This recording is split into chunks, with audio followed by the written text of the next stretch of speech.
अगर बेटी वास्ते इंश्योरेंस कराओ दे या तकाफुल कराओ दे ते अल्लाह ताला तुहाडे रहमतां नाज़िल फरमाएगा तो दूना देगा। किस्त अपनी खुद जमा कराओ हर साल तुहाडे ऐप बनी है भावें सक्का भाई होवे उन्होंने भी किस्त ना दिओ कि सीधे जाके बैंक जमा कराओ या कंपनी दे दफ्तर च कराओ। एक जुगनी ओहदे मूँह दी फब्बे जिन्हों सट इश्क दी लगे। दुनिया ते कोई इंश्योरेंस कंपनी नहीं फ्रॉड नहीं लांदी, खुद जो ते लिखिया उन्हें देना है। तुसी इंश्योरेंस करानी है भाई जी बंदे दे तलक नाल, ओनू केड़ी लोड़ है कूड़ मारन दी। गोरा वेखो ना किड्डा सियाणा, दवाई वाले डब्बे चो कड्डो ना कागज, उन्हें फायदे नहीं लिखे होंदे, वो कहंदा फायदे पुछने डॉक्टर को पूछो, लेकिन नुकसान उत्ते सारे लिखे होंदे भाजी डिस्प्लिन खानी है नुकसान जे, पैरास्टामोल खाओ दे नुकसान है, डिक्लोफेनेक एसआर पेट दर्द की दवाई ज्यादा खाओ दे पेचिस लग जान, अंतड़ियां गल जान, खुद लिखता है गोरा। अस्सलाम वालेकुम नाजरीन, वीडियो के नीचे सुर्ख बटन दबाकर चैनल सब्सक्राइब करें ताकि हमारी न्यू वीडियोस आप डायरेक्ट देख सकें। आऊज़ु बिल्लाहि मिनश शैतानिर रजीम, बिस्मिल्लाहिर रहमानिर रहीम। अस्सलाम वालेकुम नाजरीन, मैं हूँ आपका होस्ट मैं ज़फ़र इकबाल ज़फ़र। आज फिर एक वीडियो आपके पास लेकर हाज़िर हूँ लाइफ इंश्योरेंस तकाफुल नाम के अपने चैनल से। नाजरीन, मैंने जितनी वीडियोस अपलोड की हैं लोगों ने पसंद भी की है, और कुछ लोग का इतराज़ है कि मेरा लहजा बड़ा मध्यम होता है, मुस्कुराहट नहीं आती चेहरे पे। तो ऐसी कोई बात नहीं, तो ये मौजू के मुताबिक होता है, या फिर मैं समझता हूँ संजीदा ही बंदा बात करे तो बेहतर होती है, बजाय इसके कि आम यूट्यूबर्स की तरह बंदा बॉडी लैंग्वेज को चेंज करता रहे। सुन लिया आपने बातचीत है। आज की वीडियो इंतहाई दिलचस्प, इंतहाई मालूमाती है। इसमें वर्कर्स के लिए भी मोटिवेशन है और पॉलिसी होल्डर्स के लिए भी। वो भाई कॉल कर रहे हैं, उनकी कॉल ही मैं आपको सुनाऊंगा, और उसी में जो उनको समझा रहा हूँ वो समझ ले, हम एक दूसरे समझा रहे हैं। तो आईजेई के मतलब मैंने वीडियोस अपलोड की, तो कुछ लोगों ने इल्ज़ाम लगाया जी मैंने भी जान के करो ना, कि उनके जो कुछ वो कर रहे हैं मैंने तो उसका कुछ भी बयान नहीं किया। कोई भी कंपनी हो, एज ए सोशल वर्क इसको मैं कर रहा हूँ। अगर किसी ने अच्छा काम किया उसको अप्रिशिएट किया जाएगा, किसी ने बुरा किया है तो उसकी इस्लाह की जाएगी। पब्लिक को और वर्कर्स को समझाना, एक लाइन अच्छी देनी, मैं समझता हूँ हमारा फ़र्ज़ है। तो आईजेई के लिए रज़ा है कि आपके लिए एक शेर है कि वफाओं के बदले जफा कर रहे हैं, वो क्या कर रहे हैं, हम क्या कर रहे हैं। हमने तो आपको जहाँ पे डिफेंड करना पड़ा अभी भी कर रहे हैं, और तनकीद बराए तनकीद नहीं हो रही। मैं बाद में वीडियो बताऊंगा, लंबी बात हो जाएगी कि ये कंपनी क्यों मालिक तवज्जो नहीं दे रहे, उनके मकासद क्या हैं, और क्यों उन्होंने हर चीज़ को खुला छोड़ा हुआ है, करप्शन कबूल कर रहे हैं सब कुछ। ये इंशाल्लाह नेक्स्ट वीडियो में मजबूत दलाइल के साथ पेश करूँगा, विद सबूत। तो अभी ये कॉलर से मेरी बात हुई है, हमारे भाई हैं, तो उनकी और मेरी बातचीत सुने और उससे आप भी सबक हासिल करें। उन्हें भी जो मालूमात मैंने दी हैं उनसे मैंने इजाज़त ली थी। मैं उनका नाम भी नहीं लूँगा, उनके सिटी का नाम भी नहीं लूँगा, लेकिन बाकी सब कुछ आप सच झूठ की तो ज़रूरत ही नहीं कहने की, सब कुछ उनकी और मेरी आवाज़ में है। ये सिर्फ आवाज़ आप सुन रहे हैं, तो बजाय इसके कि उसके पीछे मैं बार बार इंश्योरेंस कंपनी की तस्वीरें लगाऊँ या कोई और किस्म की, तो आपकी दिलचस्पी के लिए आपने आवाज़ तो कानों से सुननी है, और आपके देखने के लिए हमारा एक कल्चर पे चैनल है, सेव कल्चर मूवमेंट का प्रेसिडेंट भी हूँ। और हम यूट्यूब पे जो गंदी वीडियोस होती है, यानी गलत मौज़ूआत के ऊपर वीडियो होती हैं, लोगों के सामने माइक करके उटपटांग बातें लोग करते हैं, तो बजाय इसके या नशा से लोगों को दूर करने के लिए हमने एक मुहिम शुरू की थी, तो नेज़ाबाजी को या देसी गेमों को हम प्रमोट कर रहे हैं। तो वो पीछे वीडियोस चल रही हैं, वो आप देखिएगा। तो नीचे डिस्क्रिप्शन में मैंने लिंक भी दिया है उस चैनल का, MZTV2 का, तो वो भी हो सके तो ज़रूर मेरा चैनल आप सब्सक्राइब करें। साथ एक मेडिकल सिंपल का हमारा चैनल है हमारे ग्रुप का, वो भी सब्सक्राइब कर लीजिएगा। तो उसमें भी अच्छी वीडियोज़ हैं सेहत के हवाले से। ठीक है जी, बहुत शुक्रिया जी। हुक्म करें आप। हाँ पॉलिसी करानी है जी। आईजीआई वाले आंदे नो आंदे जी तुसी 5 साल देना लाख लाख रुपया, ते अगले 5 साल नहीं देने 10 लाख रुपये देना है। ते तुसी मैनू ना, मैं तुम्हारी वीडियो देख के बड़ा कुछ भी ऐसी फस ना जाइए, या सानू कोई इंदा सूरत हाल दसो नहीं, यानी तुसी काम की करदे हो? हाँ जी, तुसी काम की करदे हो? ਕੰਮ ਦੁਕਾਨਦਾਰੀ ਹੈ ਦੁਕਾਨਦਾਰ। ਦੇਖੋ ਭਾਈ ਜੀ ਤੁਸੀਂ ਜੋ ਵੀ ਹੈ ਮਸ਼ਵਰਾ ਹੈ ਕਿ 5 ਸਾਲ ਦੀ ਪਾਲਿਸੀ ਉਹ ਕਹਿੰਦੇ ਨੇ ਤੇ ਕਹਿੰਦੇ ਨੇ 5 ਸਾਲ 5 ਲੱਖ ਰੁਪਏ ਦੇਣਾ ਹੈ ਤੇ ਮਿਲੇਗਾ ਕੀ? 10 ਲੱਖ ਮਿਲਤੀ ਅਗਲੇ 10 ਸਾਲਾਂ ਬਾਅਦ 5 ਦੇਣੇ, ਅਗਲੇ 5 ਸਾਲ ਤੱਕ ਨਹੀਂ ਦੇਣੇ। 10 ਸਾਲ ਲਹਾਓਗੇ, 10 ਸਾਲ ਅਸੀਂ ਦਿਆਂ। ਇੰਸ਼ੋਰੈਂਸ ਕਰਾ ਤੁਹਾਡੀ ਦੁਕਾਨ ਹੈ ਨਾ, ਜੀ ਜੀ ਉਹ ਜੀ ਤੁਹਾਡੇ ਪਿੰਡ ਦੀ, ਮੁਹੱਲੇ ਦੀ, ਸ਼ਹਿਰ ਦੀ ਮਜਬੂਰੀ ਹੈ ਦੁਕਾਨ ਤੋਂ ਸੌਦਾ ਲੈਣਾ, ਜੀ ਜੀ ਲੇਕਿਨ ਜਦੀਦ ਔਰ ਆਨਲਾਈਨ ਸਿਸਟਮ ਹੈ। ਜੀ ਤੁਹਾਨੂੰ ਜਿੱਥੋਂ ਆਨਲਾਈਨ ਚੀਜ਼ ਅੱਛੀ ਲੱਗੇ ਉੱਥੋਂ ਖਰੀਦ ਲਓ। ਜੀ ਜੀ ਇੱਕ ਦੋਸਤ ਹੈ ਤੁਹਾਨੂੰ ਕਹਿੰਦਾ ਹੈ ਵੀ ਮੇਰੇ ਕੋਲ ਹੈ ਤੁਸੀਂ ਜੂਸ ਲੈ ਲਓ, ਜੀ ਜੀ ਤੁਹਾਨੂੰ ਸ਼ੱਕ ਪੈਂਦਾ ਹੈ ਜੂਸ ਜਿਹੜਾ ਹੈ ਇਹ ਜੇਲੀ ਹੋ ਸਕਦਾ ਹੈ, ਜਿਸ ਡਿਸਟ੍ਰੀਬਿਊਟਰ ਕੋਲ ਲਿਆਂਦਾ ਹੈ ਉਹ ਜੇਲੀ ਤੇ ਮੈਂ ਨਾ ਲਾਂ, ਸੋ ਡਾਊਟ ਆਉਂਦੇ ਤੇ ਤੁਸੀਂ ਕਿਉਂ ਉਹਦੇ ਖਿਲਾਫ ਤੂੰ ਮੁਤਾਸਰ ਹੋ ਕੇ ਜੂਸ ਲੈ ਲਓ ਤੇ ਬੰਦੇ ਬਿਮਾਰ ਹੋ ਮੰਦੇ। ਇਸੇ ਤਰ੍ਹਾਂ ਇੰਸ਼ੋਰੈਂਸ ਪਾਲਿਸੀ ਜਿਹੜੀ ਹੈ ਨਾ ਉਹ ਤੁਹਾਡੀ ਫੈਮਿਲੀ ਦਾ ਫਿਊਚਰ ਹੈ। ਜੀ ਠੀਕ ਹੋ ਉਹ ਤੁਸੀਂ ਦੋਸਤ ਦੇ ਕਹਿਣ ਤੋਂ 5 ਸਾਲ ਦਾ ਤਾਂ ਕਹਿੰਦੇ ਨੇ ਬੰਦੇ ਸਾਡੇ ਘਬਰਾ ਜਾਣ, ਲੰਮੀ ਮੁੱਦਤ ਕਿਉਂ ਰੱਖੀਏ। ਜੀ ਜੀ ਮੈਂ ਹਰ ਕੰਪਨੀ ਸਾਡੇ ਵਧੀਆ ਕੀ ਚੀਜ਼ ਹੈ, ਲੇਕਿਨ ਮੈਂ ਤੁਹਾਨੂੰ ਮਸ਼ਵਰਾ ਦਿਆਂਗਾ ਅਗਰ ਤੁਸੀਂ ਇੰਸ਼ੋਰੈਂਸ ਕਰਾਣੀ ਹੈ ਤੇ ਕਿਸੇ ਐਸੀ ਕੰਪਨੀ ਨੂੰ ਕਰਾਓ ਜਿਹੜੀ ਤੁਹਾਡੇ ਵਾਸਤੇ ਕੱਲ ਨੂੰ ਬੈਨੀਫੀਸ਼ੀਅਲ ਹੋਵੇ, ਜੀ ਜੀ ਜਿਹਦੇ ਵਿੱਚ ਸੂਦ ਵੀ ਨਾ ਹੋਵੇ, ਕੱਲ ਨੂੰ ਲੋਨ ਲਓ ਅੱਛਾ ਲੱਭ ਜੇ, ਸਰੈਂਡਰ ਵੈਲਿਊ ਅੱਛੀ ਲੱਭੇ। ਔਰ ਇੰਸ਼ੋਰੈਂਸ ਦਾ ਮਤਲਬ ਹੁੰਦਾ ਲੌਂਗ ਟਰਮ। ਜਿੰਨੀ ਤੁਹਾਡੀ ਉਮਰ ਕਿੰਨੀ ਹੈ? ਉਮਰ ਮੇਰੀ ਬੰਦੀ 37 ਸਾਲ। ਬੱਚੇ ਕਿੰਨੇ ਨੇ? 2 ਬੇਟੀਆਂ। ਬੇਟੀਆਂ ਦੀ ਉਮਰ ਕਿੰਨੀ ਕਿੰਨੀ ਹੈ? ਇੱਕ ਬੇਟੀ ਦੀ ਉਮਰ 5 ਸਾਲ, ਇੱਕ ਦੀ 9 ਸਾਲ। ਇੱਕ ਦੀ 5 ਸਾਲ ਬੇਟੀਆਂ ਸਾਡੀਆਂ। ਤੁਹਾਨੂੰ ਬਿਹਤਰੀਨ ਤਰੀਕਾ ਤੁਹਾਡਾ ਹੈ ਤੇ ਕਿਸ਼ਤ ਕਿੰਨੀ ਰੱਖਣਾ ਚਾਹੁੰਦੇ ਹੋ? ਲੱਖ ਰੁਪਏ। ਲੱਖ ਰੁਪਇਆ ਸਭ ਤੋਂ ਬਿਹਤਰੀਨ ਤਰੀਕਾ ਹੈ। ਜਿਹੜੀ ਬੇਟੀ 5 ਸਾਲ ਦੀ ਹੈ ਨਾ ਸਾਡੀ, ਜੀ ਜੀ ਜੀ ਉਹਦੀ ਇੰਸ਼ੋਰੈਂਸ ਕਰਾਓ 20 ਸਾਲ ਮੁੱਦਤ ਵਾਲੀ, 50,000 ਰੁਪਏ ਕਿਸ਼ਤ ਵਾਲੀ। ਜੀ ਠੀਕ ਹੋ ਗਿਆ, ਠੀਕ ਹੋ। ਪਾਲਿਸੀ ਤੁਹਾਡੀ ਜਿਹੜੀ ਵਾਰਸ ਬੇਟੀ ਹੈ ਦੀ ਬੇਟੀਆਂ ਵਾਦੀ ਕਰੀਦਾ ਨਾ। ਜੀ ਜੀ ਜੀ ਜਿਹੜੀ ਬੇਟੀ ਦੀ 9 ਸਾਲ ਉਮਰ ਹੈ ਉਹਦੀ ਪਾਲਿਸੀ ਕਰਾਓ 15 ਸਾਲ ਦੀ, 50,000 ਕਿਸ਼ਤ ਵਾਲੀ। ਠੀਕ ਹੋ ਗਿਆ ਜੀ। ਹੁਣ ਇਹਦੇ ਚ ਪਲਾਨ ਆਉਂਦੇ ਨੇ 2 ਕਿਸਮ ਦੇ। ਜੀ ਜੀ ਇੱਕ ਆਉਂਦਾ ਸਿੰਪਲ ਤੁਹਾਡੀ ਲਾਈਫ ਤੇ ਇੰਸ਼ੋਰੈਂਸ, ਤੁਸੀਂ ਪ੍ਰੋਫਿਟ ਵੀ ਲੈਣੀ ਹੈ ਤੇ ਉਹ ਤੁਸੀਂ ਕਿਸ਼ਤਾਂ ਵੀ ਦੇਣੀਆਂ ਨੇ ਤੇ ਉਹਦੇ ਤੋਂ ਹੋਰ ਐਡੀਸ਼ਨਲ ਬੈਨੀਫਿਟ ਵੀ ਲੈਣੇ ਨੇ।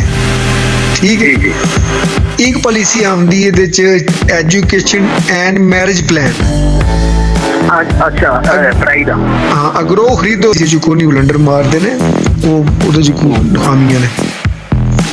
ਐਜੂਕੇਸ਼ਨ ਮੈਰਿਜ ਪਲਾਨ ਜਿਹੜਾ ਹੈ ਉਹਦਾ ਬੈਨੀਫਿਟ ਹੈ ਕਿ ਕੱਲ ਨੂੰ ਅਗਰ ਖੁਦਾ ਨਾ ਇੰਸ਼ੋਰੈਂਸ ਦਾ ਸਭ ਤੋਂ ਪਹਿਲਾ ਚੀਜ਼ ਰਿਸਕ ਬੰਦਾ ਨਹੀਂ ਰਹਿੰਦਾ ਤੇ ਪਹਿਲੀ ਗੱਲ ਹੈ। ਜੀ ਜੀ ਖੁਦਾ ਪ੍ਰੋਫਿਟ ਬਾਅਦ ਦੀ ਗੱਲ। ਤਾਂ ਮਿਲੇ ਨਾ। ਹਾਂ ਅਗਰ ਬੰਦਾ ਫੌਤ ਹੋ ਜਾਂਦਾ ਹੈ ਤਾਂ ਉਹਦੇ ਵਾਰਸਾਂ ਨੂੰ ਕਲੇਮ ਵੀ ਐਕਸੀਡੈਂਟਲ ਮਿਲ ਜਾਂਦਾ ਹੈ, ਉਸ ਤੋਂ ਬਾਅਦ ਕਿਸ਼ਤਾਂ ਮਾਫ ਹੋ ਜਾਂਦੀਆਂ ਨੇ। ਔਰ ਜਦੋਂ ਤੱਕ ਮੁੱਦਤ ਖਤਮ ਨਹੀਂ ਹੁੰਦੀ ਬੇਟੀਆਂ ਦੀ ਪੜ੍ਹਾਈ ਵਾਸਤੇ, ਐਜੂਕੇਸ਼ਨ ਵਾਸਤੇ ਸਾਲਾਨਾ ਜਿਹੜਾ ਹੈ ਉਹ ਮੁਖਤਲਿਫ ਬੁਨਿਆਦਾਂ ਤੇ 4 ਤੋਂ 5 ਤੋਂ 10 ਲੱਖ ਰੁਪਏ ਤੱਕ ਵਜ਼ੀਫਾ ਮਿਲਦਾ ਰਹਿੰਦਾ ਹੈ ਵਾਰਸਾਂ ਜੀ ਜੀ ਜੀ ਬੱਚੀਆਂ ਪੜ੍ਹਦੀਆਂ ਰਹਿੰਦੀਆਂ ਨੇ। ਐਜੂਕੇਸ਼ਨ ਮੈਰਿਜ ਪਲਾਨ ਨਾ ਇਹਦਾ। ਅੱਛਾ ਉਹ ਕਿਸ਼ਤ ਜ਼ਿਆਦਾ ਨਾ ਬਣ ਸਕੇ ਇੰਨੀ ਬਣ ਥੋੜੀ ਜਿਹੀ ਮੈਂ ਦੱਸਣਾ ਤੁਹਾਨੂੰ ਗੱਲ, ਮੇਰੀ ਸੁਣ ਲਓ ਨਾ ਪੂਰੀ। ਹੁਣ ਐਜੂਕੇਸ਼ਨ ਪਾਲਿਸੀ ਬੱਚੀ ਦੀ ਐਜੂਕੇਸ਼ਨ ਪੂਰੀ ਹੋ ਗਈ, ਜੀ ਉਸ ਬਾਅਦ ਆਉਂਦੀ ਮੈਰਿਜ। ਹੁਣ ਬੰਦੇ ਨੇ ਇੰਸ਼ੋਰੈਂਸ ਕਰਾਈ 50,000 ਸਾਲ ਨੂੰ ਕਿਹਾ ਗਿਆ ਤੈਨੂੰ 20 ਸਾਲ ਦੇ ਬਾਅਦ ਮਿਲੇਗਾ 40 ਤੋਂ 60 ਲੱਖ ਰੁਪਇਆ ਜਾਂ 40 ਲੱਖ ਰੁਪਏ ਮਿਲੇਗਾ। 40 ਤੋਂ 60। ਬੰਦਾ ਤੀਸਰੇ ਦਿਨ ਅੱਲਾ ਨਾ ਕਰੇ ਫੌਤ ਹੋ ਗਿਆ ਤੀਸਰੇ ਸਾਲ, ਜੀ ਜੀ ਕਿਸ਼ਤਾਂ ਮਾਫ ਹੋ ਗਈਆਂ ਲੇਕਿਨ ਇੰਸ਼ੋਰੈਂਸ ਕੰਪਨੀ ਦਾ ਕਲੇਮ ਡਿਪਾਰਟਮੈਂਟ ਜਿਹੜਾ ਹੈ ਉਹ ਇੰਸਟਾਲਮੈਂਟ ਪੇ ਕਰ ਰਿਹਾ ਹੈ, ਬੰਦੇ ਦੇ ਵਾਰਸ ਨਹੀਂ ਦੇ ਰਹੇ। ਵਾਰਸਾਂ ਤੇ ਕਲੇਮ ਲੈ ਲਿਆ ਕਰੋ, ਅਕਸਰ AI ਵੀ ਲਿਖਿਆ ਤੇ ਹੁਣ ਬੱਚੀ ਨੂੰ ਵਜ਼ੀਫਾ ਮਿਲਦਾ ਹੈ ਪੜਨ ਵਾਸਤੇ ਜਾਂ ਬੱਚੇ ਨੂੰ। ਹਾਂ ਬਿਲਕੁਲ। ਹੁਣ ਬੱਚਾ ਹੋ ਗਿਆ ਜਵਾਨ, ਮੁੱਦਤ ਪੂਰੀ ਹੋ ਗਈ 20 ਸਾਲ ਕਿਸ਼ਤਾਂ ਨਹੀਂ ਦੇ, ਲੇਕਿਨ ਮੈਰਿਜ ਅੱਗੇ ਸ਼ਾਦੀ ਵੀ ਕੰਪਨੀ ਦੀ ਜ਼ਿੰਮੇਵਾਰੀ ਹੈ। ਜੀ ਜੀ ਹੁਣ ਜਿਹੜਾ ਮੈਚੁਰਿਟੀ ਕਲੇਮ ਉਹ 30-40 ਲੱਖ ਰੁਪਏ ਦੱਸਿਆ ਗਿਆ ਸੀ ਨਾ, ਭਾਵੇਂ ਪੈਨਸ਼ਨ ਦੀ ਸ਼ਕਲ ਜੀ ਬੱਚੀ ਵਾਸਤੇ ਬੱਚੀ ਦੀ ਵਾਲਦਾ ਜਾਂ ਵਾਲਦ ਦੇ ਪਿੱਛੇ ਮੌਜੂਦ ਨੇ 2 ਕਰੋੜ 3 ਕਰੋੜ ਲੈ ਚੁੱਕੇ ਨੇ, ਲੇਕਿਨ ਉਹ ਮੈਚੁਰਿਟੀ ਕਲੇਮ ਉਸੇ ਤਰ੍ਹਾਂ ਹੀ 40 ਲੱਖ ਮਿਲੇਗਾ ਜਿਸ ਤਰ੍ਹਾਂ ਪਹਿਲੇ ਦੱਸਿਆ ਗਿਆ ਸੀ ਪ੍ਰੋਫਿਟ ਹੋਵੇ ਦੀ ਬਗੈਰ ਕਿਸ਼ਤਾਂ ਦਿੱਤੀ ਹੂੰ। ਠੀਕ ਹੈ ਜੀ। ਕਿਸ਼ਤ ਨਾ ਪੇ ਕਰਨੀ। ਉਹ ਜਿੱਥੇ ਹਾਂ ਕਿਸ਼ਤੇ ਬੰਦਾ ਹੀ ਨਹੀਂ ਰਿਹਾ। ਉਲਟਾ ਵਜ਼ੀਫਾ ਵੀ ਲੈਂਦਾ ਪਿਆ। ਉਹਦੇ ਚ ਹੈ ਅਗਰ ਤੁਹਾਡੀ 50,000 ਤੇ ਕਿਸ਼ਤ ਨਹੀਂ ਬਣਦੀ, ਕਿਸ਼ਤ ਜਿਹੜੀ ਹੈ ਨਾ ਉਹ ਮਤਲਬ ਉਮਰ ਦੇ ਹਿਸਾਬ ਤੇ ਬਣਦੀ, 52 ਵੀ ਬਣ ਸਕਦੀ, 53 ਬਣ ਸਕਦੀ ਹੈ, ਠੀਕ ਹੈ ਜੀ ਜੀ। ਔਰ ਅਗਰ ਤੁਸੀਂ ਬੱਚਿਆਂ ਵਾਸਤੇ ਐਜੂਕੇਸ਼ਨ ਪਲਾਨ ਕਰਾਓਗੇ ਤਾਂ ਉਹ ਕਿਸ਼ਤ 3 ਤੋਂ 4,000 ਰੁਪਇਆ ਇਨਕਰੀਜ਼ ਹੋ ਜਾਏਗੀ, ਵੱਧ ਜਾਏਗੀ, ਠੀਕ ਹੈ ਜੀ। ਇਹ ਦੋ ਆਪਸ਼ਨ ਹੁੰਦੇ ਨੇ। ਅੱਛਾ। ਔਰ ਇੰਸ਼ੋਰੈਂਸ ਜਿਹੜੀ ਹੈ ਉਹ ਫੈਮਿਲੀ ਦਾ ਮੁਸਤਕਬਲ ਹੈ, ਜਿਸ ਬੰਦੇ ਨੇ ਕਰਨੀ ਹੈ ਉਹਦਾ ਮੁਸਤਕਬਲ ਜਿਹੜਾ ਹੈ ਉਹ ਇੱਕ ਕਿਸ਼ਤ ਨਾਲ ਵਾਬਸਤਾ ਹੈ। ਹਾਂ ਵੀ ਬੱਚਿਆਂ ਦੀ ਕਰਾਣੀ, ਸਹੀ ਗੱਲ। ਕੱਲ ਮਾਮਲਾ ਤੁਹਾਡਾ ਮੁਸਤਕਬਲ ਜਿਹੜਾ ਉਹ ਬੱਚੇ ਨੀਅਤ ਹੁੰਦੀ, ਬੇਟੀਆਂ ਅੱਲਾਹ ਤਾਲਾ ਦੀ ਰਹਿਮਤ, ਬੇਟੀਆਂ ਵਾਸਤੇ ਜਿਹੜਾ ਬੰਦਾ ਅੱਛਾ ਸੋਚਦਾ ਹੈ ਅੱਲਾਹ ਤਾਲਾ ਉਹਦੀ ਰਹਿਮਤ ਕਰਦਾ। ਸਾਡਾ ਇੰਸ਼ੋਰੈਂਸ ਵਰਕਰ ਜਿਹੜਾ ਨਾ ਉਹ ਸੋਚਦਾ ਆਪਣੇ ਪੇਟ ਦਾ ਗੱਲ ਸਮਝਾਉਣ ਲੱਗਿਆ, ਆਪਣੇ ਪੈਰ ਲੇਕਿਨ ਸਾਡੇ ਸ਼ਹਿਰ ਦਾ, ਸਾਡੇ ਜ਼ਿਲ੍ਹੇ ਦਾ ਸੀ ਆਲਮ ਲੋਹਾਰ, ਸੁਣਿਆ ਨਾ ਆਰਫ ਲੋਹਾਰ ਦਾ ਬਾਪ, ਜੀ। ਉਹਦੀ ਜੁਗਣੀ ਇੱਕ ਜੁਗਣੀ ਉਹਦੇ ਮੂੰਹ ਦੀ ਫੱਬੇ ਜਿਹਨੂੰ ਸੱਟ ਇਸ਼ਕ ਦੀ ਲੱਗੇ। ਹਾਂ ਬਿਲਕੁਲ। ਜਿਸ ਬੰਦੇ ਦੇ ਆਪਣੇ ਘਰ ਬੇਟੀਆਂ ਨੇ ਜਾਂ ਆਪਣੀਆਂ ਬੇਟੀਆਂ ਦੇ ਅੰਦਰ ਦੇ ਅਗਲੇ ਦੀ ਬੇਟੀਆਂ ਦਾ ਸੋਚੇਦਾ, ਉਹ ਨਬੀ ਪਾਕ ਸੱਲੱਲਾਹੁ अलैहि वसल्लम ਨੇ ਬੇਟੀਆਂ ਨਾਲ ਪਿਆਰ ਕੀਤਾ ਹੈ, ਬੇਟੀ ਨੂੰ ਰਹਿਮਤ ਆਖਿਆ ਹੈ। ਅਗਰ ਬੇਟੀ ਵਾਸਤੇ ਇੰਸ਼ੋਰੈਂਸ ਕਰਾਓਗੇ ਜਾਂ ਤਕਾਫੁਲ ਕਰਾਓਗੇ ਤੇ ਅੱਲਾਹ ਤਾਲਾ ਤੁਹਾਡੇ ਰਹਿਮਤਾਂ ਨਾਜ਼ਿਲ ਫਰਮਾਏਗਾ, ਤੁਹਾਨੂੰ ਦੁਣਾ ਦੇਗਾ। ਸਹੀ। ਹਰ ਚੀਜ਼ ਦੇ ਇਸਲਾਮਿਕ ਪਹਿਲੂ ਵੀ ਹੁੰਦੇ ਨੇ ਸੋਚਣ ਵਾਲੇ। ਚਲੋ ਇੱਕ ਮਸ਼ਵਰਾ ਦਿਓ, ਮੇਰਾ ਇਹ ਦੋਸਤ ਹੈ, ਉਹ ਹੁਣ ਤੁਸੀਂ ਮੈਨੂੰ ਇਹ ਦੱਸੋ ਵੀ ਇਹ ਉਹਨੂੰ ਕੀ ਆਖਾਂ ਵੀ ਉਹ ਆਂਦਾ ਇੱਕ ਵਾਰੀ ਮੈਨੂੰ ਇਹ ਗਾਈਡਲਾਈਨ ਦੱਸੋ ਵੀ ਇਹ 5 ਦੇਣਾ ਹੈ ਤੇ ਉਹ ਮਿਲਣਾ ਕੀ, ਠੀਕ ਹੈ ਮੈਂ ਤੁਹਾਡਾ ਤੁਸੀਂ ਜਿਹੜੀ ਕੰਪਨੀ ਆ ਤੋਂ ਮੈਂ ਕਰਵਾ ਲੈਂਦਾ। ਵੇਖੋ ਜੀ, ਅਗਰ ਆਈਜੀਆਈ ਨੂੰ 5 ਲੱਖ ਰੁਪਏ ਦਿੰਦੇ ਹੋ ਤੇ 10 ਸਾਲ ਦੇ ਬਾਅਦ ਆਈਜੀਆਈ ਕੋਲੇ ਜਾਂ ਕਿਸੇ ਪ੍ਰਾਈਵੇਟ ਕੰਪਨੀ ਕੋਲ ਕੋਈ ਵੀ ਪੈਮਾਨਾ ਨਹੀਂ ਹੈ ਕੋਈ 10 ਲੱਖ ਰੁਪਏ ਦੇ। ਠੀਕ ਹੋ ਗਿਆ। ਠੀਕ ਹੈ। ਜਿਹੜੀ ਸਭ ਤੋਂ ਜ਼ਿਆਦਾ ਪ੍ਰੈਫਰ ਦੇਣ ਵਾਲੀ ਕੰਪਨੀ ਹੈ ਨਾ, 6ਵੇਂ 7ਵੇਂ 8ਵੇਂ 9ਵੇਂ ਜਿਸਲੇ ਸਭ ਤੋਂ ਜ਼ਿਆਦਾ ਪ੍ਰੈਫਰ ਦੇਣ ਵਾਲੀ ਕੰਪਨੀ ਕਹਿੰਦੀ ਹੈ ਨਾ ਕਿ ਮੈਨੂੰ 10 ਸਾਲ 10 ਲੱਖ ਰੁਪਏ ਦੇ, 10 ਸਾਲਾਂ ਬਾਅਦ ਅਸੀਂ ਤੁਹਾਨੂੰ 15 ਲੱਖ ਰੁਪਏ ਦੇਵਾਂਗੇ। ਮੈਂ ਨਾਂ ਨਹੀਂ ਕੰਪਨੀ ਦਾ ਲੈਂਦਾ ਕਿਉਂਕਿ ਸਾਰੀਆਂ ਕੰਪਨੀਆਂ ਇੱਕੋ ਜਿਹੀਆਂ ਨੇ। ਜੀ ਉਹ ਕੰਪਨੀ ਵੀ 15 ਤੋਂ ਬਾਅਦ ਨਹੀਂ ਦੇ ਸਕਦੀ ਤੇ ਆਈਜੀਆਈ ਕਿੱਥੋਂ ਦੇਦੀ? ਚਲੋ ਕਮ ਸੇ ਕਮ ਇਹਦੀ ਕਿੰਨੀ ਪ੍ਰੈਫਰ ਹੋ ਜੇ ਤੁਹਾਡੇ? ਇਹਦੀ ਹੈ ਕਿ ਤੁਹਾਨੂੰ 5 ਸਾਲ ਦਿਓ ਤੇ 10 ਸਾਲ ਦੇ ਬਾਅਦ ਤੁਹਾਨੂੰ ਇਹ 7 ਲੱਖ ਵੀ ਲੱਭ ਸਕਦਾ ਹੈ, 8 ਲੱਖ ਵੀ ਲੱਭ ਸਕਦਾ ਹੈ। ਔਰ ਅਗਰ ਯੂਨਿਟ ਰੇਟ ਬਹੁਤ ਜ਼ਿਆਦਾ ਵੱਧ ਜੇ ਹਾਂ ਤੇ ਉਹ 9 ਲੱਖ ਵੀ ਹੋ ਸਕਦਾ ਹੈ, 10 ਵੀ ਹੋ ਸਕਦਾ ਹੈ, ਲੇਕਿਨ ਉਹ ਪੋਸੀਬਲ ਘੱਟ ਹੈ ਕਿਉਂਕਿ ਯੂਨਿਟ ਲਿੰਕਿੰਗ ਸਿਸਟਮ ਹੈ, ਸ਼ੇਅਰ ਮਾਰਕੀਟ ਹੈ। ਕਾਰੋਬਾਰ ਜਿੰਨਾ ਕਾਰੋਬਾਰ ਚੱਲਸੀ ਨਹੀਂ ਸ਼ੇਅਰ ਮਾਰਕੀਟ ਹੈ। ਯੂਨਿਟ ਉਹਨਾਂ ਦੇ ਜਿਤਨੇ ਵਿਕਣ ਦੇ, ਕਿਉਂਕਿ ਯੂਨਿਟ ਤੁਹਾਨੂੰ ਉਹਨਾਂ ਆਪਣੇ ਵੇਚਣੇ ਨੇ, ਉਹਨਾਂ ਸਿਸਟਮ ਨਹੀਂ ਹੈ। ਜ਼ਰੂਰਤ ਨਹੀਂ, ਠੀਕ ਹੈ ਨਾ ਜੀ। ਫਰਾਡ ਜ਼ਰੂਰਤ ਨਹੀਂ ਕਰਦੀਆਂ ਨੇ ਕੰਪਨੀਆਂ। ਨਹੀਂ, ਕੰਪਨੀਆਂ ਫਰਾਡ ਜਿਹੜੀਆਂ ਨਹੀਂ ਕਰਦੀਆਂ, ਵਰਕਰ ਕਰਦੇ ਨੇ ਝੂਠ ਬੋਲ ਕੇ। ਕਿਸ਼ਤ ਆਪਣੀ ਖੁਦ ਜਮ੍ਹਾਂ ਕਰਾਓ ਹਰ ਸਾਲ। ਤੁਹਾਡੇ ਐਪ ਬਣੀ ਭਾਵੇਂ ਸੱਕਾ ਭਾਈ ਹੋਵੇ ਉਹਨੂੰ ਵੀ ਕਿਸ਼ਤ ਨਾ ਦਿਓ, ਕਿ ਸਿੱਧੇ ਜਾ ਕੇ ਬੈਂਕ 'ਚ ਜਮ੍ਹਾਂ ਕਰਾਓ ਜਾਂ ਕੰਪਨੀ ਦੇ ਦਫ਼ਤਰ 'ਚ ਕਰਾਓ। ਆਈਏ 'ਚ ਮੈਂ ਬ੍ਰਾਂਚ ਮੈਨੇਜਰ ਰਿਹਾ, ਮੇਰੇ ਨਾਲ ਉਹਨਾਂ ਮੈਨੇਜਰਾਂ ਸੀਨੀਅਰਸ ਨੇ ਫਰਾਡ ਕੀਤੇ ਨੇ। ਦੁਨੀਆ ਦੇ ਫਰਾਡ ਕਰਨ ਵਾਲੇ ਮੌਜੂਦ ਨੇ, ਲੋਕਾਂ ਦੇ ਪੈਸੇ ਔਰ ਹਮੇਸ਼ਾ ਭਾਈਜਾਨ ਪੈਸਾ ਖਾਧਾ ਜਾਂਦਾ ਇਤਮਾਦ ਦੀ ਬੁਨਿਆਦ ਤੇ। ਇਤਮਾਦ ਬਿਲਕੁਲ ਸਹੀ ਹੈ। ਤੇ ਉਹ ਸੱਜਣ ਆਉਂਦੇ ਨੇ ਸਾਲੋ ਸਾਲ ਕਿਸ਼ਤ ਲੈ ਜਾਂਦੇ ਨੇ, 5 ਸਾਲਾਂ ਬਾਅਦ ਪਤਾ ਲੱਗਦਾ ਹੈ ਭਾਈਜਾਨ ਦੀ ਕਿਸ਼ਤਾਂ ਇੱਕੋ ਜਮ੍ਹਾਂ ਹੋਈ, ਬਾਕੀ 4 ਹੋਈਆਂ ਹੀ ਨਹੀਂ। ਇਹ ਮਾਮਲਾ ਬੜੇ ਖੜੇ। ਉਹਦੀ ਬਜਾਏ ਸਭ ਤੋਂ ਬਿਹਤਰ ਹੈ ਕਿਸ਼ਤ ਆਪਣੀ ਖੁਦ ਜਮ੍ਹਾਂ ਕਰਾਓ ਜਾ ਕੇ, ਔਰ ਪਹਿਲੀ ਬੇਸ਼ੱਕ ਉਹਨਾਂ ਦੇ ਇੱਕ ਦੂਜੇ ਦੀ ਰਸੀਦ ਲਓ। ਅਸਲ ਚੀਜ਼ ਹੈ ਕਿ ਚੈੱਕ ਦਿਓ ਬੈਂਕ ਦਾ। ਠੀਕ ਹੋ ਗਿਆ। ਪੇਮੈਂਟ ਨਗਦ ਨਾ ਦਿਓ ਪਹਿਲੀ। ਅਗਲੀ ਜਿਹੜੀ ਕਿਸ਼ਤ ਭਾਵੇਂ ਬੈਂਕ ਐਪ 'ਚ ਜਮ੍ਹਾਂ ਕਰਾਓ, ਮੋਬਾਈਲ 'ਚ ਜਮ੍ਹਾਂ ਕਰਾਓ, ਜਿਸ ਤਰ੍ਹਾਂ ਮਰਜ਼ੀ ਕਰਾਓ। ਤੇ ਸਮਾਰਟ ਦੌਰ ਹੈ ਨਾ, ਉਹ ਮੈਨੂੰ ਸਮਝ ਆ ਗਈ। ਚੈੱਕ ਉਹ ਕੰਪਨੀ ਦੇ ਨਾਮ ਵੀ ਉਹ ਕੰਪਨੀ ਦੇ ਉੱਤੇ ਲਿਖਿਆ ਜਾਏਗਾ ਆਈਜੀਆਈ ਲਾਈਫ ਜਾਂ ਜਿਹੜੀ ਕੰਪਨੀ ਵਰਕਰ ਨੂੰ ਦੱਸੋ ਤੋਂ ਘਟਵਾ ਦੇ ਆਪ ਯੂਜ਼ ਕਰ ਲੈ ਜੀ। ਹਾਂ, ਤੁਸੀਂ ਵਰਕਰ ਸਾਰੇ ਬੁਰੇ ਨਹੀਂ ਹੁੰਦੇ, ਲੇਕਿਨ ਇਸ ਵੇਲੇ ਪਾਕਿਸਤਾਨ 'ਚ ਭੁੱਖ ਪਈ। ਇੱਕ ਬੰਦਾ ਕੰਮ ਘੱਟ ਕਰਦਾ, ਦਫ਼ਤਰ ਦੇ ਖਰਚੇ ਦੇਣੇ ਨੇ, ਸਕੂਟਰ ਦੇ ਦੇਣੇ ਨੇ, ਗੱਡੀ ਦੇ ਦੇਣੇ ਨੇ। ਉਹ ਕਹਿੰਦਾ ਲੋ ਜੀ ਮੈਂ ਵਿੱਚੋਂ 5,000 ਲਾ, ਮਹੀਨੇ ਬਾਅਦ ਕਰਾ ਛੱਡਾਂਗਾ। ਉਹ ਕਦੀ ਵੀ ਨਹੀਂ ਬਣਦਾ। ਤੁਸੀਂ ਸਮਝਦੇ ਹੋ? ਇੱਕ ਹੋਰ ਹੈ, 2 ਮਿੰਟ ਤੁਹਾਡਾ ਵੀ ਟਾਈਮ ਜਾਇਆ ਕਰਨਾ। ਤੁਸੀਂ ਹੁਕਮ ਕਰੋ। ਜੋਬਲੀ ਤੋਂ ਜੀ ਇੱਕ ਮੇਰਾ ਦੋਸਤ ਆ, ਉਹਨੇ ਜੋਬਲੀ ਤੋਂ ਪੁਲਿਸ ਲਈ 50,000 ਦੀ। ਜੀ ਉਹਨੂੰ ਨਾ 4.5 ਲੱਖ ਰੁਪਇਆ 10 ਸਾਲਾਂ ਬਾਅਦ ਮਿਲਾ ਹੈ। ਇਹ ਬੈਂਕ ਤੋਂ ਉਹਨੇ ਕਰਾਈ ਹੈ, ਉਹਨੇ ਬੈਂਕ ਤੋਂ ਕਰਾਈ ਹੈ। ਸਰ ਬੈਂਕ ਹੋਵੇ ਕੰਪਨੀ ਹੋਵੇ, ਗੱਲ ਹੀ ਕੀ ਹੈ, ਉਸੇ ਕੰਪਨੀ ਦੀ ਪਾਲਿਸੀ ਗੁਜ਼ਾਰਿਸ਼ ਮੈਂ ਉਹੀ ਕਰਨਾ। ਉਸ ਜੁਬਲੀ ਹੋਵੇ ਜਾਂ ਆਈਜੀਆਈ ਹੋਵੇ, ਸਿਸਟਮ ਦਾ ਹੁੰਦਾ ਕਿ ਬਲਕਿ ਆਈਜੀ ਨੂੰ ਜੁਬਲੀ ਦਾ ਪੋਰਟਫੋਲ ਵੀ ਜ਼ਿਆਦਾ ਸੀ ਔਰ ਕੰਪਨੀ ਵੀ ਬ੍ਰਾਂਡ ਹੈ ਪੂਰਾ ਵੀ ਬੈਂਕ ਵਾਲਿਆਂ ਦੀ। ਜੀ ਜੀ ਅਗਰ ਉਹਦਾ ਮਸਲਾ ਹੈ ਕਿ ਮੈਂ ਤੁਹਾਨੂੰ ਪਹਿਲਾਂ ਦੱਸਿਆ ਯੂਨਿਟ ਲਿੰਕਿੰਗ ਸਿਸਟਮ, ਉਹਨਾਂ ਕਹਿਣਾ ਸਾਡਾ ਯੂਨਿਟ ਰੇਟ ਘੱਟ ਹੈ, ਮੇਰੀ ਵੀਡੀਓ ਚੜੀ ਯੂਨਿਟ ਲਿੰਕ ਸੀ। ਬੋਨਸ ਸਿਸਟਮ ਇੱਕ ਹੁੰਦਾ ਹੈ, ਉਹ ਸਿਰਫ ਪਾਕਿਸਤਾਨ 'ਚ ਸਟੇਟ ਲਾਈਫ ਦੇ ਰਹੀ ਹੈ ਜਾਂ ਅਸਕਰੀ ਦੇ ਰਹੀ ਹੈ। ਠੀਕ ਉਹ ਸਭ ਤੋਂ ਜ਼ਿਆਦਾ ਪ੍ਰੋਫਿਟ ਤਾਂ ਹੁੰਦੀ ਹੈ ਕਿ ਉਹ ਜੋ ਉਹਨਾਂ ਦੱਸਣਾ ਹੈ ਉਹ ਦੇਣਾ ਹੀ ਦੇਣਾ ਹੈ। ਜਿਹੜਾ ਤੁਸੀਂ ਕਰਾ ਰਹੇ ਹੋ ਨਾ ਕਿ ਭਾਈ ਤੂੰ ਪ੍ਰੋਫਿਟ ਲਾਈ ਸੀ, ਤੂੰ ਸਟਾਕ ਐਕਸਚੇਂਜ ਪੈਸੇ ਲਾਏ ਸੀ ਜੂਏ ਤੇ, ਸਾਨੂੰ ਇਹ ਮੁਨਾਫਾ ਲੱਭਿਆ ਨਾ, ਤੈਨੂੰ ਉਹ ਥੱਲੇ ਲਿਖਿਆ ਹੁੰਦਾ ਹੈ ਕਿ ਤੁਹਾਨੂੰ ਅਸੀਂ 10 ਲੱਖ ਜਾਂ 20 ਲੱਖ 50 ਲੱਖ ਵੀ ਦੱਸ ਰਹੇ ਹਾਂ ਨਾ ਜਿਸ ਵੇਲੇ, ਇਹ ਮਸ਼ਰੂਤ ਹੈ ਇਸ ਚੀਜ਼ ਨਾਲ ਕਿ ਅਗਰ ਸਾਨੂੰ ਮੁਨਾਫਾ, ਜਿਹੜੇ 3 ਸਫੇ ਤੁਹਾਡੇ ਕੋਲ ਸਟੇਸ਼ਨ ਬੰਦਾ ਲੈ ਕੇ ਆਵੇਗਾ, ਉਹ ਭਾਈ ਦੀ ਦੇਣ ਦੇ ਤੁਸੀਂ ਦਸਤ ਕਰੋ ਦੇ, ਤੇ ਕੱਲ ਤੁਸੀਂ ਕੋਰਟ 'ਚ ਕੇਸ ਕਰ ਦੋ, ਉਹਨੇ ਕਹਿਣਾ ਭਾਈ ਤੂੰ ਦਸਤ ਕੀਤੇ ਨੂੰ ਤੇ ਹਰਸ਼ਾ ਲਿਖੀ ਏ, ਜੇ ਘਾਟਾ ਪਿਆ ਤੁਹਾਨੂੰ ਕੋਈ ਵੀ ਨਾ ਲੱਭੇ ਤੁਸੀਂ ਫੇਰ ਵੀ ਕੋਈ ਨਹੀਂ ਕਰ ਸਕਦੇ। ਜੁਬਲੀ ਦਾ ਰੌਲਾ ਪਿਆ ਹੈ ਨਾ, ਜੁਬਲੀ ਦੇ ਵੈਸੇ ਹੀ ਬਦਨਾਮ ਹੋ ਗਈ ਹੈ ਨਾ। ਅਸਲ ਚੀਜ਼ ਇਹ ਹੈ ਕਿ ਜਿਸ ਵੇਲੇ ਤੁਸੀਂ ਜਾਂਦੇ ਹੋ ਯੂਨਿਟ ਰੇਟ ਘੱਟ ਹੈ, ਤੁਸੀਂ 10 ਲੱਖ ਰੁਪਏ ਵੀ 10 ਦੇ ਦਿਓ, ਤੁਹਾਨੂੰ ਮੈਂ ਵੀ 5 ਲੱਖ ਰੁਪਏ ਲੱਭੇ। ਜੀ ਮੇਰਾ ਤਾਂ ਇਖਤਲਾਫ ਹੈ 5 ਸਾਲ ਦੀ। 5 ਸਾਲ ਤੋਂ ਬਾਅਦ ਅਗਰ ਖੁਦਾ ਨਾ ਤੁਹਾਡੇ ਨਾਲ ਕੋਈ ਹਾਦਸਾ ਹੋ ਜਾਂਦਾ, ਹਾਦਸਾ ਡਬਲ ਕਲੇਮ ਹੁੰਦਾ ਹੈ, ਲੇਕਿਨ ਕੋਈ ਨਹੀਂ ਮਿਲਣ ਲੱਗਾ, ਸਿਰਫ ਸਿੰਗਲ ਕਲੇਮ ਮਿਲੇਗਾ। ਅਗਰ ਜ਼ਖਮੀ ਹੁੰਦੇ, ਬਿਮਾਰ ਹੁੰਦੇ ਤਾਂ ਕੋਈ ਇਲਾਜ ਨਹੀਂ ਹੈ। ਲੇਕਿਨ ਨੁਮਾਇੰਦੇ ਨਹੀਂ 5 ਸਾਲ ਦੀ ਇੰਸ਼ੋਰੈਂਸ ਦੇ ਵਿੱਚ ਤੁਸੀਂ ਉਹ ਮੁਖਤਲਿਫ ਟਰਮ ਹੁੰਦੀਆਂ ਨੇ, ਅਗਰ ਜ਼ਿਆਦਾ ਪੈਸੇ ਵਧਾਓ ਤੇ ਫੌਤਗੀ ਦੇ ਤੇ ਉਹ ਪ੍ਰੋਫਿਟ ਘਟੇ ਦੀ।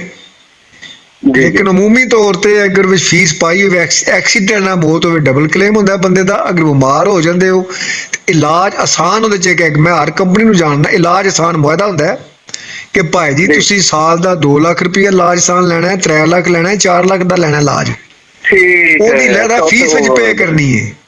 ਠੀਕ ਹੈ, ਲੇਕਿਨ 5 ਸਾਲ ਕਿਸ਼ਤਾਂ ਦੇਣ ਤੋਂ ਬਾਅਦ ਕਿਸ਼ਤਾਂ ਨਹੀਂ ਦਿੰਦੇ ਤੇ ਫਿਰ ਤੁਹਾਡੀ ਉਹ ਸਹੂਲਤ ਖਤਮ ਹੈ। ਤੁਸੀਂ ਜ਼ਖਮੀ ਹੁੰਦੇ ਹੋ, ਬਿਮਾਰ ਹੁੰਦੇ ਹੋ, ਤੁਹਾਨੂੰ ਕੰਪਨੀ ਨੇ ਕੋਈ 1 ਰੁਪਏ ਦਾ ਬੈਨੀਫਿਟ ਨਹੀਂ ਦੇਣਾ। ਅੱਛਾ, ਤਾਂ ਉਹਦਾ ਕਲੇਮ ਕਿੰਨਾ ਸਰ ਜੀ? 10 ਸਾਲ ਵੀ, 10 ਸਾਲ ਅਸੀਂ ਪੈਸੇ ਨਹੀਂ ਲੈਣੇ, 5 ਸਾਲ ਦੇਣੇ, 10 ਸਾਲ ਨਹੀਂ ਲੈਣੇ। ਉਹਦਾ ਮਤਲਬ ਖੁਦਾ ਨਾ ਖਾਸਤਾ ਉਹ ਡੈਥ ਹੋ ਜਾਂਦੀ, ਡੈਥ ਹੋ ਜਾਂਦੀ ਹੈ। ਤੇ ਅਗਰ ਤੇ 5 ਸਾਲ ਦੇ ਦੌਰਾਨ ਹੁੰਦੀ, ਫਿਰ ਅਗਰ ਐਗਰੀਮੈਂਟ ਡਬਲ ਕਲੇਮ ਦਾ ਲਾਏ ਫਿਰ ਐਕਸੀਡੈਂਟ ਦਾ ਡਬਲ ਕਲੇਮ, ਐਕਸੀਡੈਂਟ ਦਾ 5 ਲੱਖ ਦਾ 10 ਲੱਖ ਲੱਭੇ ਦਾ।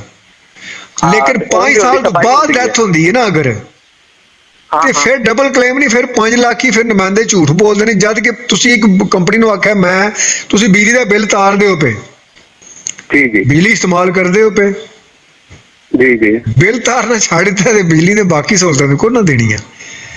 ਉਹਨਾਂ ਕਹਿਣਾ ਚਲੋ ਤੁਹਾਡੇ ਖੰਭੇ ਤਾਰ ਲੱਗੀ ਏ, ਇਹ ਨੇੜੇ ਬਿਜਲੀ ਰਵੇ, ਦਿਲ ਕੀਤਾ ਚਲਾ ਲਿਓ ਪੈਸੇ ਦੇ ਕੇ। ਲਿਹਾਜ਼ਾ 5 ਸਾਲ ਦੀ ਪਾਲਿਸੀ ਲੋਕ ਝੂਠ ਬੋਲਦੇ ਨੇ, ਕਹਿੰਦੀ ਪ੍ਰੋਫਿਟ ਦਿੰਦੀ ਏ।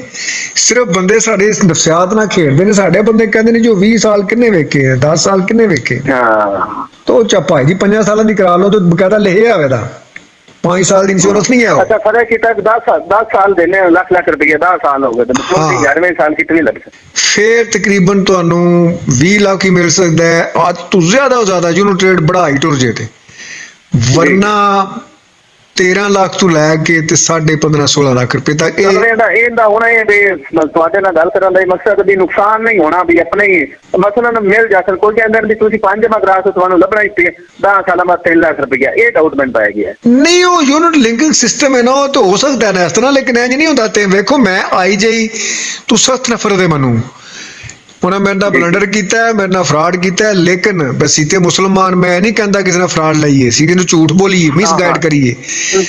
ਦੁਨੀਆ ਤੇ ਕੋਈ ਇੰਸ਼ੋਰੈਂਸ ਕੰਪਨੀ ਨਹੀਂ ਫਰਾਡ ਨਹੀਂ ਲਾਂਦੀ, ਖੁਦ ਜੋ ਤੇ ਲਿਖਿਆ ਉਹਨੇ ਦੇਣਾ ਹੈ ਜੀ, ਦੇਣਾ। ਅਗਰ 10 ਲੱਖ 3 ਲੱਖ ਲੱਭਦਾ 3 ਲੱਖ ਦੇਣਾ ਨੇ। ਇਹ ਤੁਸੀਂ ਇੰਸ਼ੋਰੈਂਸ ਕਰਾਣੀ ਹੈ ਭਾਈ ਜੀ ਬੰਦੇ ਦੇ ਤਲਕ ਨਾਲ, ਉਹਨੂੰ ਕਿਹੜੀ ਲੋੜ ਹੈ ਕੂੜ ਮਾਰਨ ਦੀ? ਨਹੀਂ, ਮੈਂ ਮਕਸਦ ਤੁਹਾਡੇ ਨਾਲ ਕਰਨ ਦਾ ਮੇਰਾ ਦਿਲ ਖੁਸ਼ ਹੈ ਵੀ ਉਹਨੇ ਮੈਨੂੰ ਡਰੈਕ ਹੀ ਗਿਆ 5 ਮਗਰਾ 10 ਮਿਲ ਸੀ। ਜਿਵੇਂ ਤੁਸੀਂ ਆਖਦੇ ਯੂਨਿਟ ਹੈ 6 ਸਾਲ ਇੰਨੇ 7ਵੇਂ ਸਾਲ ਇੰਨੇ ਨਹੀਂ, ਭਾਈਜਾਨ ਜ਼ੁਬਾਨੀ ਪਾ ਕਹਿੰਦਾ, ਇਸ ਲਈ ਤੁਹਾਨੂੰ 3 ਕਾਗਜ਼ ਦੇਦਾ ਨਾ ਬੰਦਾ ਭਾਈਜਾਨ, ਉਹ ਵੀ ਸਾਡੇ ਵਰਕਰ ਸਾਥੀ ਨੇ, ਜੇ ਤੁਹਾਨੂੰ 3 ਸਫੇ ਦੇਣ ਦੇ ਉਹਨਾਂ ਉੱਤੇ ਲਿਖਿਆ ਹੋਵੇਗਾ ਕਿ ਭਾਈ ਜੀ ਦੂਜੇ ਸਾਲ ਲੋ ਦੇਣ, ਪਹਿਲੇ 2 ਸਾਲ ਤੇ ਲਿਖਿਆ ਹੋਵੇਗਾ ਕਿ ਲੋ ਦੇ ਕੋਈ ਵੀ ਨਹੀਂ ਲੱਭਣਾ, ਜ਼ੀਰੋ ਲਿਖਿਆ ਹੋਵੇਗਾ ਉੱਤੇ। ਥੱਲੇ ਲਿਖਿਆ ਹੋਵੇਗਾ ਤੀਜੇ ਸਾਲ ਲੋ ਦੇ 3 ਲੱਖ ਰੁਪਇਆ ਦੇ ਕੇ ਤੁਹਾਨੂੰ 1.5 ਲੱਭੇਗਾ, ਮਸਲਨ ਮਿਸਾਲ ਦੇ ਤੌਰ ਤੇ। ਚੌਥੇ ਸਾਲ ਲੋ ਦੇ ਤੁਹਾਨੂੰ ਲੱਭੇਗਾ 3.5 ਲੱਖ ਰੁਪਇਆ, 4 ਲੱਖ ਦਾ 2.5 ਲੱਖ। 5 ਸਾਲਾਂ ਬਾਅਦ ਲੋ ਦੇ ਤੁਹਾਨੂੰ 3.5 ਲੱਖ ਰੁਪਇਆ ਲੱਭੇਗਾ। ਇਹ ਉੱਤੇ ਲਿਖਿਆ ਹੋਵੇਗਾ, ਠੀਕ ਉਹਦੇ ਥੱਲੇ ਤੁਹਾਡੇ ਕੋਲ 10 ਕਰਵਾਏ ਦਾ, ਦੋਸਤ ਹੈਗਾ ਬੜੇ ਕਰਨਾ ਹੀ ਕਰਦਾ ਮੇਰਾ ਸਰ ਕਾਰੋਬਾਰ ਮੈਂ ਉਹਦੇ ਥੱਲੇ ਤੁਹਾਡੇ ਕੋਲ 5-10 ਕਰਵਾਏ ਦਾ। ਉਹ ਕੱਲ ਨੂੰ ਸੀ ਕੰਪਨੀ ਨੂੰ ਕਹਿੰਦੇ, ਕੰਪਨੀ ਕਹਿਣਾ ਭਾਈ ਤੂੰ ਜਾਂ ਨੁਮਾਇੰਦਾ ਜਾਣੇ ਸਾਡੇ ਤੋਂ 10 ਕੀਤੇ ਨੇ। ਤੇ ਮਿੰਟਾਂ ਕਰਨਾ ਇੰਸ਼ੋਰੈਂਸ ਵੇਖੋ ਤੁਹਾਡਾ ਫਾਇਦਾ ਹੈ, ਉਹ ਬਜਾਏ ਇਹਦੇ ਕਿ ਆਪਣੇ ਵਾਦੇ ਮਿੰਟਾਂ ਤੁਹਾਡੀਆਂ ਕਰੇ। ਉਹ ਅੱਛਾ ਨੁਮਾਇੰਦਾ ਹੋਵੇ, ਨੁਮਾਇੰਦੇ ਅਗਰ ਤੁਸੀਂ ਇਜਾਜ਼ਤ ਦਿਓ ਤਾਂ ਮੈਂ ਵਾਇਸ ਅਪਲੋਡ ਕਰ ਦਿਆਂ ਕਿ ਨੁਮਾਇੰਦਾ ਕੋਈ ਵੀ ਇੰਸ਼ੋਰੈਂਸ ਕੰਪਨੀ ਦਾ ਕੋਈ ਜਾਏ ਤੇ ਆਪਣਾ ਨਾ ਸੋਚੇ, ਉਹਦੇ ਬੱਚਿਆਂ ਦਾ ਸੋਚੇ। ਅਗਰ ਉਹ ਹੀ ਬੰਦਾ ਤੁਹਾਡੀ ਬੇਟੀਆਂ ਦੀ ਬਿਹਤਰੀ ਤੇ ਕਹਿੰਦਾ, ਅਸੀਂ ਹੋਰ ਜ਼ਿਆਦਾ ਖੁਸ਼ ਹੋਣਾ ਸੀ, ਕਿਉਂਕਿ ਤੁਸੀਂ ਬੇਟੀਆਂ ਵਾਲੇ ਕਰਾਣੀ ਹੈ। ਆਪਣੀਆਂ ਬੇਟੀਆਂ ਤੁਹਾਡੀਆਂ, ਮੇਰੀਆਂ ਵੀ ਬੇਟੀਆਂ ਨੇ, ਤੁਹਾਡੀਆਂ ਵੀ ਹੋਰਨਾਂ ਦੀਆਂ ਮੈਂ ਨੇ, ਜਵਾਨ ਹੋਣੀਆਂ। ਅਸੀਂ ਸ਼ਾਦੀ ਕਰਨੀ ਸੀ ਪਾਕਿਸਤਾਨੀ ਇੱਕ ਪੰਜਾਬ ਦੇ ਸ਼ਾਦੀ ਦੇ ਲਿਹਾਜ਼ ਨਾਲ ਗੰਦੇ ਕਲਚਰ ਰਹਿ ਰਹੇ ਹਾਂ, ਹਿੰਦੂਆਂ ਨਾਲ ਅਸੀਂ ਰਹੇ ਹਾਂ। ਅਸੀਂ ਬਿਲਕੁਲ ਜੇਜ਼ ਤੋਂ ਇਨਕਾਰ ਨਹੀਂ ਕਰ ਸਕਦੇ, ਰਸਮਾਂ ਤੋਂ ਇਨਕਾਰ ਨਹੀਂ ਕਰ ਸਕਦੇ। ਔਰ ਇੰਸ਼ੋਰੈਂਸ ਪਾਲਿਸੀ ਬੱਚੀ ਦੀ ਸ਼ਾਦੀ ਵਾਸਤੇ ਇੱਕ ਬਿਹਤਰੀਨ ਚੀਜ਼ ਹੈ, ਠੀਕ ਹੈ ਜੀ। ਲਿਹਾਜ਼ਾ ਤੁਸੀਂ ਬੇਸ਼ੱਕ ਕਰਾਓ, ਨਾ ਕੋਈ ਤੁਸੀਂ ਮਰਜ਼ੀ ਕਰਾਓ, ਲੇਕਿਨ ਮੈਂ ਇਹ ਕਹਿ ਸਕਦਾ ਕਿ ਮੇਰੇ ਕੋਲ ਕਰਾਓ, ਲੇਕਿਨ ਮੈਂ ਤੁਹਾਨੂੰ ਮਸ਼ਵਰਾ ਦਿੰਦਾ ਕਿ ਜਿੱਥੋਂ ਵੀ ਕਰਾਓ ਇੰਸ਼ੋਰੈਂਸ ਸਮਝ ਕੇ ਕਰਾਓ ਪੂਰੀ ਤਰ੍ਹਾਂ। ਤੁਸੀਂ ਬਾਜ਼ਾਰੋਂ ਕੋਈ ਵੀ ਚੀਜ਼ ਲਿਆਓ, ਉਹਦੇ ਨਾਲ ਡਾਊਟਫੁਲ ਹੋਵੇਗੀ ਨਾ ਤੇ ਤੁਹਾਡਾ ਜ਼ਿਹਨ ਗੈਰ ਮੁਤਮਿਨ, ਤੁਸੀਂ 5 ਸਾਲ ਵੀ ਕੋਈ ਨਹੀਂ ਕੱਢਣੇ। ਤੁਹਾਨੂੰ ਬੰਦਾ ਕਹਿਣਾ ਯਾਰ ਠੱਗੀ ਲਾ ਲਈ ਨੇ, ਫਲਾਣ ਕਰ ਲੈਣ, ਤੁਸੀਂ ਅਗਲੇ ਸਾਲ ਹੀ ਕਿਸ਼ਤ ਕੋਈ ਜਮ੍ਹਾਂ ਕਰਾਣੀ। ਤੁਸੀਂ ਵੇਖੋ ਨਾ, ਅੰਬਾਂ ਦੀ ਪੇਟੀ ਲਿਆਉਂਦੇ ਹੋ, ਤੁਹਾਡੇ ਜ਼ਿਹਨ 'ਚ ਫਤੂਰ ਹੈ ਕਿ ਪੇਟੀ ਥੱਲੇ ਗੰਦੇ ਅੰਬ ਨਾ ਰੱਖੇ ਹੋਣ, ਤੇ ਤੁਸੀਂ ਥੋੜੇ ਜਿਹੇ ਮਹਿੰਗੇ ਲੈ ਲਓ ਨਾ, ਜਿੱਥੇ ਯਕੀਨ ਹੈ ਆੜਤੀ ਕੋਲ। ਬਿਲਕੁਲ। ਤੇ ਜਾਂ ਪੇਟੀ ਖੁਲਾ ਕੇ ਆਖੋ ਭਾਈ ਥੋੜੇ ਮਹਿੰਗੇ ਦੇ ਸੜ, ਤੋਲ ਕੇ ਦੇ ਸੜ, ਤੁਹਾਡਾ ਫੇਰ ਦਿਲ ਮਿੱਤ। ਤੁਸੀਂ ਘਰ ਆ ਕੇ ਪੇਟੀ ਖੋਲੋ, ਤੁਹਾਡਾ ਦਿਲ ਧੜਕਦਿਆ ਰਹਿਣਾ। ਜਿਸ ਤਰ੍ਹਾਂ ਦੁਆਣਾ ਦਿੰਦੇ ਨਾ ਤਰਬੂਜ, ਭਾਈ ਜੀ ਕੱਚਾ ਪੱਕਾ ਤੁਹਾਡਾ ਹੈ ਫਿਰ 200 ਰੁਪਏ ਦਾ, ਟੱਕ ਲਵਾ ਕੇ ਲੈਣਾ ਤੇ ਫਿਰ 250 ਰੁਪਏ ਦਾ। ਤੇ ਕੋਈ ਬੰਦਾ ਵੀ ਨਹੀਂ ਆਖਣਾ ਕੱਚਾ ਪੱਕਾ ਮੇਰਾ, ਉਹ ਆਖੇਗਾ ਭਾਈ ਟੱਕ ਲਾ ਕੇ ਤੇ 250 ਦਾ ਲੈ ਲਿਆ। ਹੁਣ ਤੇ ਮੈਨੂੰ ਤੁਹਾਨੂੰ ਸਾਰੀ ਸਮਝ ਆ ਗਈ ਹੋਵੇਗੀ ਜੀ, ਸਮਝ ਆ ਗਈ। ਬੜੀ ਮਿਹਰਬਾਨੀ ਹੈ, ਮਾਲੂਮਾਤ ਲੈਣੀ। ਮੈਂ ਨੈਟ ਤੋਂ 2 ਮਿੰਟ ਤੁਹਾਡੀ ਨਾ, ਨਹੀਂ ਮੈਂ ਤਾਂ ਜੀ ਸਵਾਬ ਵਾਸਤੇ ਕੰਮ ਸ਼ੁਰੂ ਕੀਤੇ। ਲੋਕੀ ਸਿਰਫ ਦੱਸਦੇ ਰਹਿੰਦੇ ਨੇ ਇਹ ਫਾਇਦੇ ਨੇ, ਇਹ ਫਾਇਦੇ ਨੇ, ਇਹ ਫਾਇਦੇ ਨੇ। ਮੈਂ ਕਹਿੰਦਾ ਨੁਕਸਾਨ ਵੀ ਦੱਸੋ। ਗੋਰਾ ਵੇਖੋ ਨਾ ਕਿੱਡਾ ਸੈਣਾ, ਦਵਾਈ ਵਾਲੇ ਡੱਬੇ ਚੋਂ ਕੱਢੋ ਨਾ ਕਾਗਜ਼, ਉਹਨੇ ਫਾਇਦੇ ਨਹੀਂ ਲਿਖੇ ਹੁੰਦੇ। ਉਹ ਕਹਿੰਦਾ ਫਾਇਦੇ ਪੁੱਛਣੇ ਡਾਕਟਰ ਕੋ ਪੁੱਛੋ, ਲੇਕਿਨ ਨੁਕਸਾਨ ਉੱਤੇ ਸਾਰੇ ਲਿਖੇ ਹੁੰਦੇ ਨੇ। ਭਾਈ ਜੀ ਡਿਸਪਲਿਨ ਖਾਣੀ ਇਹਦਾ ਨੁਕਸਾਨ, ਜੇ ਪੈਰਾਸਟਾਮੋਲ ਖਾਓ ਦਾ ਨੁਕਸਾਨ ਹੈ, ਡਿਕਲੋਫੈਨਿਕ ਐਸਿਡ ਪੇਟ ਦਰਦ ਦੀ ਦਵਾਈ ਜ਼ਿਆਦਾ ਖਾਓ ਉਹਦੇ ਪੇਚਿਸ ਲੱਗ ਜਾਣ ਦੇ, ਅੰਤੜੀਆਂ ਗਲ ਜਾਣਦੀਆਂ, ਖੁਦ ਲਿਖਦਾ ਗੋਰਾ। ਤੇ ਦਵਾਈ ਫਿਰ ਵੀ ਲੈਂਦੇ ਹੋ। ਉਹ ਮੇਰਾ ਦੋਸਤ ਹੈ ਕਾਨ, ਉਹਨੇ ਜੋਬਲੀ ਤੋਂ ਕਰਾਈ ਹੈ, ਬੈਂਕ ਤੋਂ ਉਹਨੇ ਕਰਾਈ ਹੈ। ਇੱਕ ਬੈਂਕ ਵਿੱਚ ਵੀ ਜੋਬਲੀ ਦੇ ਹੀ ਬੰਦੇ, ਬੈਂਕ ਦੇ ਵਿੱਚ ਵੀ ਸਰ ਜੋਬਲੀ ਦੀ ਇੰਸ਼ੋਰੈਂਸ, ਜੋਬਲੀ ਤੇ ਬਦਨਾਮ ਹੋ ਗਈ ਬੈਂਕਾਂ ਦੀ ਵਜ੍ਹਾ ਤੋਂ। ਉਹ ਬੈਂਕ 'ਚ ਪਤਾ ਕੀ ਹੁੰਦਾ, ਤੁਸੀਂ ਕਿੰਨੀ ਮੇਰੇ ਨਾਲ ਬਹਿਸ ਲਈ, ਕਿੰਨੀ ਇਨਫੋਰਮੇਸ਼ਨ ਲਈ ਹੈ, ਬੜੀ ਤੇ ਬੈਂਕ 'ਚ ਕੁੜੀਆਂ ਬੈਠੋ ਗਿਟਮਿਟ ਕਰਦੀਆਂ ਨੇ। ਸਾਰਾ ਉਹ ਬੰਦਾ ਸਮਝਦਾ ਜਿਹੜੇ ਪੈਸੇ ਕੱਟਣ ਲੱਗੇ ਉਹ ਦੂਣੇ ਤਿਰਣੇ ਚੋਣੇ ਉਹਨੇ 10 ਲੱਖ ਦੱਸਣਾ ਸੀ ਨਾ, ਤੁਸੀਂ ਕਹਿਣਾ ਠੀਕ ਹੈ ਹੁਣ ਹੀ ਚੈੱਕ ਕੱਟ ਕੇ ਮੇਰੇ ਅਕਾਊਂਟ 'ਚ ਟ੍ਰਾਂਸਫਰ ਕਰ ਲੈ। ਅਕਾਊਂਟ ਵਿੱਚ ਤੁਹਾਨੂੰ ਸੋਚਣ ਦਾ ਮੌਕਾ ਵੀ ਨਹੀਂ ਸੀ ਲੱਭਣਾ। 3 ਸਾਲਾਂ ਬਾਅਦ ਪਤਾ ਲੱਗਣਾ ਤੁਹਾਡਾ ਪੈਸੇ ਕਿੱਥੇ ਲੱਗੇ ਨੇ। ਅਸਲ ਹੈ ਕਿ ਬੈਂਕ ਦੇ ਤੁਹਾਡੇ ਕੋਲ ਚੁੱਕ ਕੈਸ਼ ਹੁੰਦੀ, ਉਹਨਾਂ ਕੋਲ ਅਕਾਊਂਟ ਹੁੰਦਾ, ਤੇ ਅਸੀਂ ਨੁਮਾਇੰਦੇ ਜਿਹੜੇ ਬੰਦਾ ਤੁਹਾਡੇ ਕੋਲ ਆਇਆ, ਤੁਹਾਡੇ ਕੋਲ ਗੱਲਬਾਤ ਕੀਤੀ, ਤੁਹਾਨੂੰ ਮੌਕਾ ਲੱਭਿਆ, ਤੁਸੀਂ ਮੈਨੂੰ ਪੁੱਛਿਆ, ਮਸ਼ਵਰਾ ਲਿਆ, ਦਿਲ ਮੁਤਮਨ ਕਰਨ ਤੋਂ ਬਾਅਦ ਪਾਲਿਸੀ ਖਰੀਦ ਉਹਦੇ। ਹਾਂਜੀ ਠੀਕ ਹੈ। ਤੇ ਬੈਂਕ ਵਿੱਚ ਮੌਕਾ ਕੋਈ ਨਹੀਂ, ਕੋਈ ਜ਼ਿਆਦਾ ਬਾਬੇ ਹੁੰਦੇ ਨੇ। ਸਾਡਾ ਪਾਕਿਸਤਾਨੀ ਮੁਆਸ਼ਰਾ ਹਮੇਸ਼ਾ, ਤੁਹਾਡੀਆਂ ਧੀਆਂ ਭੈਣਾਂ ਨੇ ਸਾਰੀਆਂ ਬੈਂਕਾਂ ਵਿੱਚ ਵੀ, ਲੇਕਿਨ ਸਾਡੇ ਮੁਆਸ਼ਰੇ 'ਚ ਖਵਾਤੀਨ ਅਕਸਰ ਭਾਈ ਜਾਂਦੇ ਨੇ ਕਾਊਂਟਰ ਤੇ ਬੰਦੇ ਨੂੰ ਇੰਪ੍ਰੈਸ ਕਰਨ ਵਾਸਤੇ। ਉਧਰੋਂ ਬਾਬੇ ਦੀ ਮਤਲਬ ਕੁੜੀ ਵਾਲ ਵੇਖਦੇ ਨੇ, ਤੇ ਉਹ ਬੀਬੀ ਜਿਹੜੀ ਉਹ ਸਾਈਨ ਕਰਵਾ ਲੈਂਦੀ ਹੈ, ਬਾਅਦ ਬਾਬੇ ਦੀ ਕਹਿੰਦੇ ਮੇਰੇ ਨਾਲ ਧਰੋ ਹੋ ਗਿਆ, ਮੇਰੇ ਪੈਸੇ ਕਿੱਥੇ ਗਏ। ਠੀਕ ਹੈ ਜੀ, ਇਹ ਗੱਲ ਹੈ। ਤੇ ਬੇਸ਼ੱਕ ਨੁਮਾਇੰਦਾ ਵੀ ਸਾਡਾ ਭਾਈ ਹੈ, ਉਹ ਫੋਨ ਤੇ ਮੇਰੀ ਵੀ ਗੱਲ ਕਰਾ ਛੜਿਓ। 10 ਸਾਲ ਦੀ ਇੰਸ਼ੋਰੈਂਸ ਕਰਾਓ, ਉਹਦਾ ਵੀ ਫਾਇਦਾ ਹੈ ਜੀ। ਠੀਕ ਹੈ, 10 ਸਾਲ ਕਿਸ਼ਤਾਂ ਦੇ 2 ਕਰਾਓ 50,000 ਦੀਆਂ। ਉਹਦੀ ਵਜ੍ਹਾ ਹੈ ਐਜੂਕੇਸ਼ਨ ਕਰਾ ਕੇ ਬੱਚਿਆਂ ਦੀ, ਤੁਹਾਡੀ ਸਮਝ ਆ ਗਈ ਮੈਨੂੰ। ਨਹੀਂ ਨਾ 2 ਕਿਸ਼ਤਾਂ ਕਰਾਓ 50, ਉਹਦੀ ਵਜ੍ਹਾ ਹੈ ਕਿ ਖੁਦਾ ਨਾਲ ਸਾਲ ਬਾਅਦ ਲੱਖ ਇਕੱਠਾ ਨਹੀਂ ਦੇ ਸਕਦੇ। ਨਹੀਂ ਦੇ ਸਕਦੇ। 50,000 ਇੱਕ ਮਹੀਨੇ ਦੇ ਲਿਆ, 50 ਅਗਲੇ ਦੇ ਲਿਆ। ਵਾਕ ਕਰਦੇ ਹੋ ਸਵੇਰੇ, ਵਾਕ ਅੱਲਾ ਖੈਰ ਕਰੇ ਜੀ, ਦਰੂਦ ਪਾਠ ਤੇ ਤੁਹਾਡੇ ਹੱਥ ਦੁਆ ਕਰ ਸਕਦੀ। ਨਹੀਂ ਵਾਕ ਕਰਦੇ ਹੋ ਸਵੇਰੇ, ਪੈਦਲ ਚੱਲਦੇ ਹੋ? ਨਹੀਂ ਵਾਕ ਤੇ ਕੋਈ ਨਹੀਂ, ਫਿਰ ਰਹਿਣ ਦਿਓ, ਕਿਉਂਕਿ ਇਹਨਾਂ ਦੀ ਇੱਕ ਪਾਲਿਸੀ ਆਈ ਜਿਹਦੀ ਵਾਕ ਕਰਨ